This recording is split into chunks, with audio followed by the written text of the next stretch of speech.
tawagin mo! Darwin! Tao po! Tumawag ka na dyan sa mga polis! Police station! Police po! Police po! Pinipigilan ni Narciso Amansec na maisara ang gate ng gusaling ito sa Baler, Aurora. Tumatakbo si Amansec sa pagkabisi gobernador sa Aurora. Ang ginagawa sa loob ng gusali, nag-iimprenta ng campaign tarpaulin ng makakatunggali ni Amansec sa halalan na si Governor Jerry Noveras at ang anak na si Christian Noveras na tumatakbo naman sa pagkagobernador. Sir, pakitig lang po. Sir, Ayon kay Amansec, ang issue ay pagmamay-ari ng gobyerno ang gusali kung saan nag-iimprenta ng campaign materials. o yan, sinusian na niya. Videoin mo, sinusian niya. Ayon sa police blotter na inihain ni Amansec, naaktuhan niya ang pag-iimprenta. Kaya kinumpronta niya ang nakabantay rito. Sinabi rin niyang nauwi sa sakitan ang komprontasyon.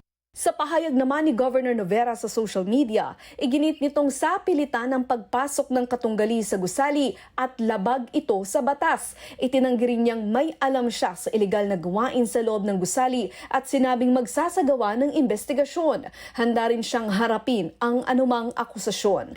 Ayon pa kay Noveras, namumulitika lang ang kanilang kalaban. Bago pa man ang insidenteng ito, matagal nang nananawagan ng grupong Lente o Legal Network for Truthful Elections sa publiko na maging mapagmatsyag kaugnay sa paggamit ng mga kandidato ng mga sasakyan, pasilidad at iba pang kagamitan na pag-aari ng gobyerno. Hindi siya na-highlight na problema at parang tinatanggap ng mga botante na okay na yan, normal yan. Pero hindi dapat siya tinatanggap natin kasi isa sa mga aspeto ng malayang halalan ay kapag fair yung playing field o pantay ang rules, pantay yung ginagalawan ng mga kandidato, whether incumbent or kalaban ng incumbent. Base sa Fair Elections Act, kapag napatunayan ang paggamit ng pondo o gamit ng gobyerno sa pangangampanya, maaaring maging batayan ito sa disqualification ng isang kandidato. Jackie Manabat, ABS-CBN News.